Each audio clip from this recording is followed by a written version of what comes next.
Hello दोस्तों, नमस्ते सबको। आज ये लॉकडाउन के दिनों में आज फिर से मैं तुम्हारी सेवा में हाजिर हूँ। तुलसीदास जी महाराज ने जो रामचरितमानस में 5-7 चौपाई की जो बात की है, उसके ऊपर मैं वीडियो बना रहा हूँ कई दिनों से। तो आज उसी सिलसिले में एक और आत्मचिंतन हो जाए और जो मेरे अपने को जिस 2 चौपाइयों ने बहुत स्पर्श किया है और शायद किसी को काम लग जाए, इसलिए मैं गा लेता हूँ। असु प्रभु हृदय अछत अभी कारी,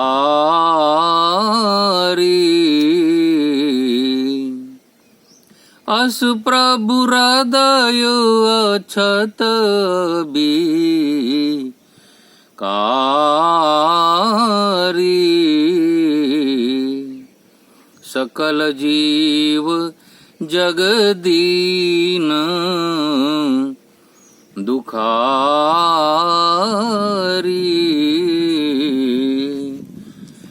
सकल जीव जगदीन दुखारी,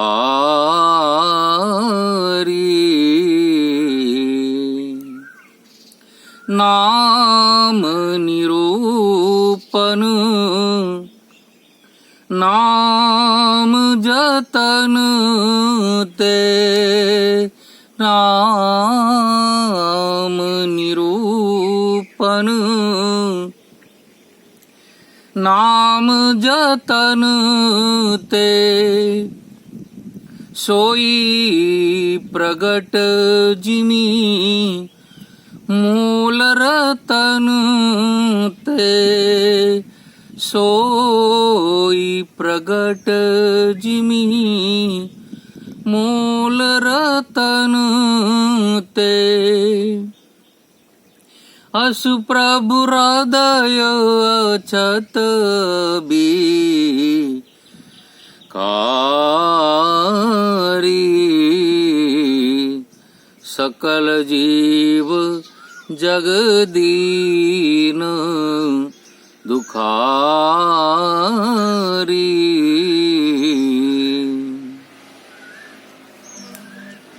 तुलसीदास जी महाराज नाम महिमा का वर्णन जब करते हैं बालकांड में शुरुआत में, तब उन्होंने परमात्मा का निर्गुण स्वरूप क्या है वो बताया कि वो निर्गुण स्वरूप परमात्मा है जो नाम और रूप से परे है।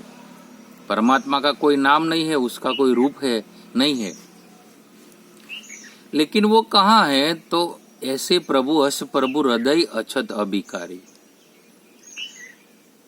ऐसे परमात्मा प्रभु हर एक के हृदय में है। मेरे हृदय में है, तुम्हारे हृदय में है, और हर जगह पर परमात्मा हर एक के हृदय में है। और ये सनातन सत्य है। उसी के ऊपर गीता ने भी मोहर लगाई है।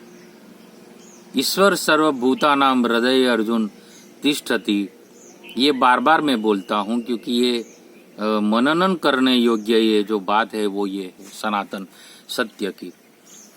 तो परमात्मा को कहीं हमको ढूंढने बाहर जाना नहीं है। जैसे अयोध्या में राम प्रकट हुए, ऐसे ये जो शरीर है ये भी एक अयोध्या है। उसी अयोध्या में हमारे हृदय मंदिर में परमात्मा का प्रागट्य होता है, राम का, और उसको प्रकट करना है। जब प्रभु हमारे हृदय में है तो हम दीन है और दुखी क्यों है? पूरी दुनिया में सकल जीव जगत दीन दुखारी, सब लोग दुखी है। और इतना बड़ा खजाना और इतना बड़ा परमात्मा का ऐश्वर्य लेके हुए प्रभु हमारे हृदय में है, फिर भी हम दीन है और दुखी है, संकट से घिरे हुए हैं, और ये समस्याओं में उलझे हुए हैं। क्यों? क्योंकि उनका हमको पता नहीं है, वो प्रकट नहीं हुई है, वो शक्ति अनफिनिट है, वो अनंत शक्ति है,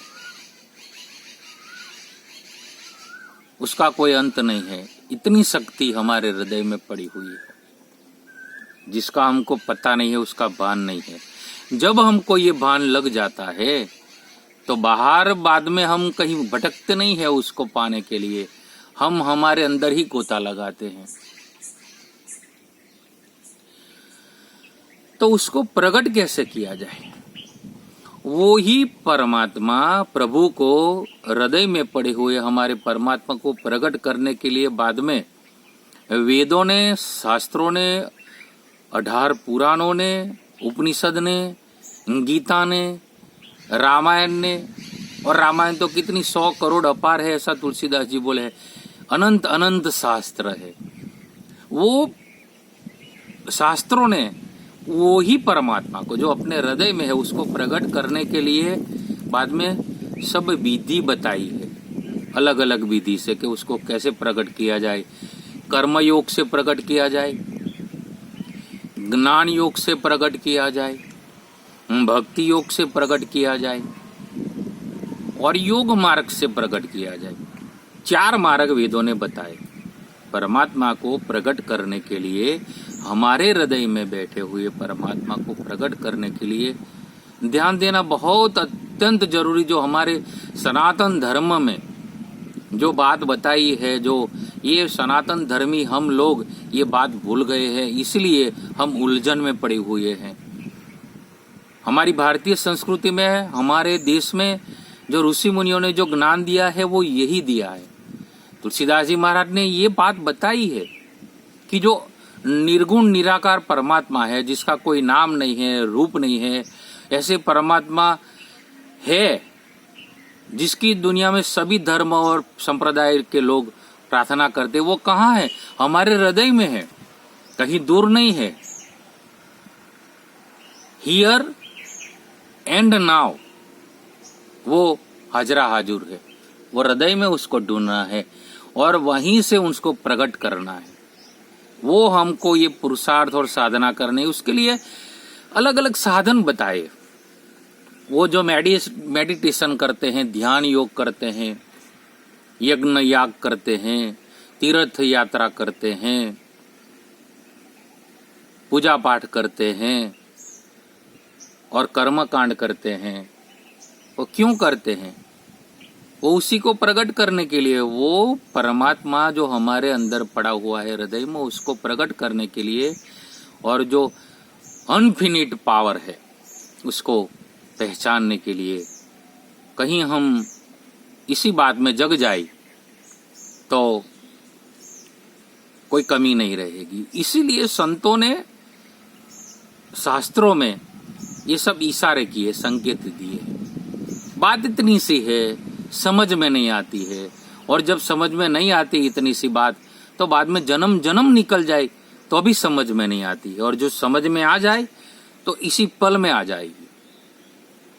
जब मैं ये बोल रहा हूं तो ये मेरी जागृति और मेरी समझ में बोल रहा हूं, तुम सुन रहे हो, तो उसी पल, जिसको पर्टिकुलर मोमेंट कहते हैं, वो जो मोमेंट, वो एक घड़ी आधी में पुनियाद, तुलसी संगत साधु की कटे कोटि अपराध, जो ये बात बताई है, एक घड़ी आधी में पुनियाद, वो घड़ी को हम पकड़ ले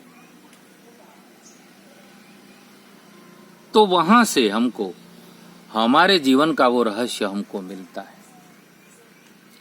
वो परमात्मा जो प्रभु है, जो ईश्वर है, जो भी नाम ले लो, तो हमारे हृदय में उसको प्रकट करने के लिए क्या करना है? तुलसीदास जी महाराज ने बाद में वही प्रभु को प्रकट करने के लिए नाम महिमा बताया है। नाम महिमा का प्रकरण तो रामचरितमानस में 72 चौपाई में और 9 दोहे में पूरा एक नाम प्रकरण दिया है, नाम महिमा का गान किया है। और नाम महिमा का गान तो जितने जितने महापुरुष हुए दुनिया में, उन्होंने किया है। कारण कि देखो, मैं जो ये मैं अभी विजय दास के नाम से मैं अभी हूँ दुनिया में। तो ये दुनिया में नाम रखा है मेरे परिचय वालों ने, जब जन्म हुआ तब विजय, और दास हमारे गांव वालों ने दास कह दिया, विजय दास। तो मेरी पहचान करनी है तो विजय दास बोलेंगे। तो कभी विजय दास कौन? तो कि वेहलम में रहते हैं, गुजरात में है, भरूच जिले में जन्म हुआ और ये भारत में है। ऐसे नाम के पीछे तो विजय दास कैसे? तो देखो ये जो मेरा होलिया है तो वो सामने प्रकट आता है।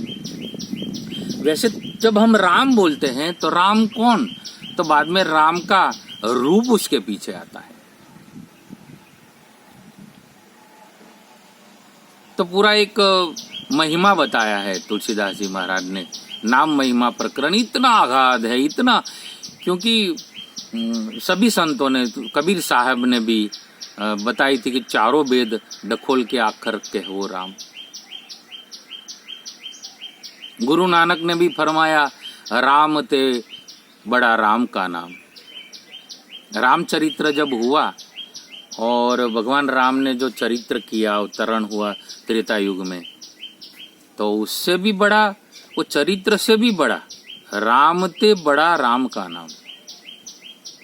तो नाम में जो शक्ति है वो शक्ति है, वो अनफिनिट शक्ति है, अपार शक्ति है। वो ही नाम को हम किसी संत के मुख से हम सुन ले और उसका महिमा जान ले और बाद में उसका रटन करे, तो हमारे अंदर पड़ी हुई जो ये शक्ति है वो प्रकट होती है। कौन सी शक्ति? प्रभु शक्ति, परमात्मा शक्ति। तो हृदय में वो पड़े हुए परमात्मा को प्रकट करने के लिए इतना सरल वस्तु बताई है जिसके ऊपर विश्वास नहीं हो रहा है दुनिया को। कम से कम हम सनातन धर्मियों को तो ये विश्वास हुए। देखो महात्मा गांधी भी राम नाम के महिमा को पहचान गए थे। वो बोले थे कि ये जो देश की आजादी के लिए जो मैंने चढ़वड़ चलाई, उसके पीछे दो वस्तु का मुझे बहुत बड़ मिलता है। एक तो गीता, श्रीमद् भगवत गीता मैया, उससे मैं शक्ति प्राप्त करता हूँ उसके अध्ययन से, और राम नाम से। तो भगवान का नाम बहुत बड़ा संबल देता है हमको, और इतना सरल साधन है, इसलिए उसके पर लगता है कि क्या राम राम राम और तोते की तरह रटन करना, उसका जप करना। लेकिन हमारे शास्त्रों में, हमारे हिंदू ग्रंथों में बताया है कि जपात सिद्धि, जपात सिद्धि, जपात सिद्धि न संशय।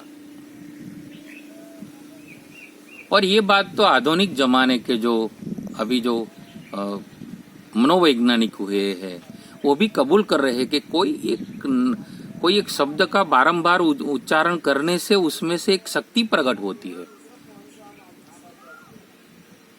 वो गायत्री मंत्र का जो उच्चारण करते हैं उसको बार बार उसका रटन करने की ओर क्यों करना पड़ता है? तो वो उसमें से एक ऊर्जा पैदा होती है। वो ऊर्जा कहाँ से पैदा होती है? हमारे हृदय में ही पड़े हुए वो जो परम तत्व है परमात्मा, उसी से कनेक्शन हो जाता है वो शब्द का, और बाद में वो शक्ति प्रकट होती है। तो तुलसीदास जी महाराज ने यहाँ ये बात बताई है। नाम निरूपण,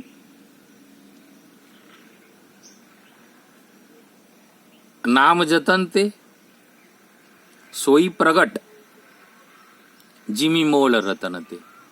जैसे मैंने ये बात अगो एक वीडियो में बताई है, लेकिन ये जो क्रम चला है सतपंच चौपाई का, मुझे तो ये 12 चौपाई का दर्शन जब लगा कि भाई तुलसीदास जी महाराज ने ये जो छूट दी है 7-5 चौपाई की, वैसे तो हम पूरा शास्त्र है, तो अखंड शास्त्र है, रामचरितमानस की तो क्या बात कहे, उसमें से कोई चौपाई निकाल दे ऐसा तो हो नहीं सकता, अखंड है। लेकिन बाबा जी ने ही रामचरितमानस के अंत में ये छूट दे रखी है कि 7-5 चौपाई तुम्हारे उर में धारण कर लो, जीवन में धारण कर लो। अनुभव कर लो उसका, उसके अनुसार जीने की कोशिश करो। तो मेरी तो यही साधना चलती है ना, मानस साधना है। मैं तो सदगुरु मानता हूँ रामचरितमानस को, गुरु मानता हूँ गीता को। जैसे सिख धर्म में गुरु ग्रंथ साहिब को गुरु मानते हैं। सिख धर्म में अभी कोई गुरु नहीं है, वो ज्ञानी पुरुष होते हैं उसके जो, लेकिन 10 गुरु जो हो गए उसके ऊपर 11वां गुरु नहीं है। गुरु ग्रंथ साहिब ही गुरु है, उसको प्रणाम करते हैं। वैसे हमारे हिंदू धर्म में, हम सनातन धर्म में भी श्रीमद् भगवत गीता हमारी गुरु है, रामचरितमानस हमारा सदगुरु है।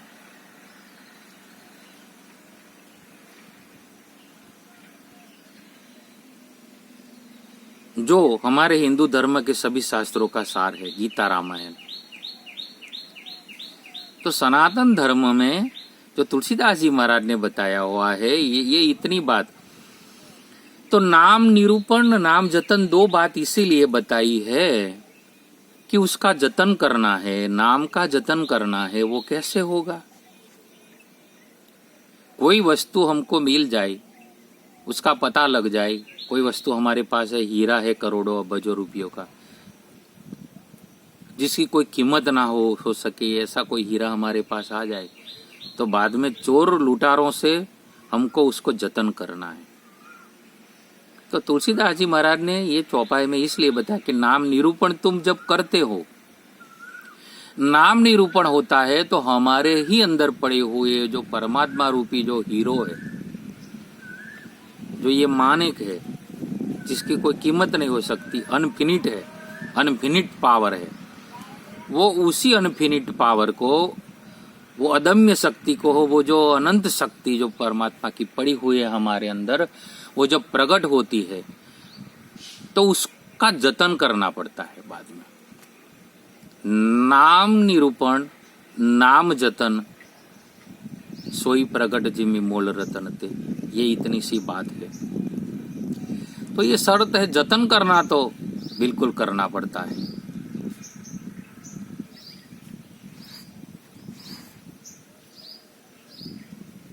राम नाम की लूट है, लूट सके तो लूट, अंत काल पछताएगा तेरा प्राण जाएगा छूट। तो ये राम नाम रूपी जो रतन है, वो है ही, उसको लूटना है। जब हम कोई वस्तु किसी से ले लेते हैं बलात् बरजबरी, तो उसको लूटना कहते हैं। तो ये कीमती से कीमती जो वस्तु है उसको लूटते हैं लोग, कोई कंकर नहीं लूटता है। तो परमात्मा तो सबसे कीमती से कीमती नाम है, राम नाम। तो वो सर्वव्यापक है, हर जगह पर है। वो परमात्मा का नाम शाश्वत है। एक तू सच्चा और तेरा नाम सच्चा, राम नाम सत है। राम बोलो भाई राम, जब मरते हैं तब बोलते हैं ना कि राम बोलो भाई राम, राम नाम सत है। तो सत्य का है, राम नाम है। तो वो लेना है, और कितनी बार लेना है उसके लिए कोई गणतरी नहीं है। जैसे हनुमान चालीसा में आता है, जपत निरंतर हनुमत बीरा। अब निरंतर जप करने की बात आती है तो बस बैठे बैठे हनुमान चालीसा ही करते रहे, भगवान राम का नाम लेते ही रहे बैठे बैठे। नहीं, ऐसी बात नहीं। हम अभ्यास करते हैं, कोई वस्तु का प्रैक्टिस करते हैं। जो हारमोनियम बजाते हैं तो पहले अभ्यास करते हैं, थोड़ा धीरे धीरे स्वर मिलाते हैं, धीरे धीरे आता है। और बाद में जब उंगलियां चलती है तो आंखें बंद करके तुम चलाओ। और कहीं हरते फरते भी कई बार उंगलियां हिल जाती है। और तबला के जो उस्ताद होते हैं वो भी अभ्यास, इतना सा अभ्यास कर देते हैं एकांत में, बाद में कहीं बैठे हैं तो उंगलियां हिलती रहती है। वैसे हमारे जीवन में उसके लिए हम जब थोड़ा टाइम निकालते हैं नाम जप करने के लिए, ये माला की विधि क्यों बताई, 108 माला क्यों बताई है? नहीं तो जो छोटी माला रखते हैं, 18 मनके की माला रखते हैं कोई संत, तो क्यों रखते हैं? हमारे हिंदू धर्म, सनातन धर्म में 108 माला की जो बात है, तो 108 यानी 108 मिला के 9 होता है, 9 पूर्णांक है। 18 मनके की माला में भी 1 8 है, तो पूर्णांक है। तो वो क्यों घुमाते हैं वो, और बाद में मेरू आता है तो वापस चले बाद में उसका जप करते हैं। क्योंकि उसका आवर्तन करने से, नाम को बार बार जपने से, उसका संकीर्तन करने से हमारे अंदर बाद में वो अभ्यास हो जाता है।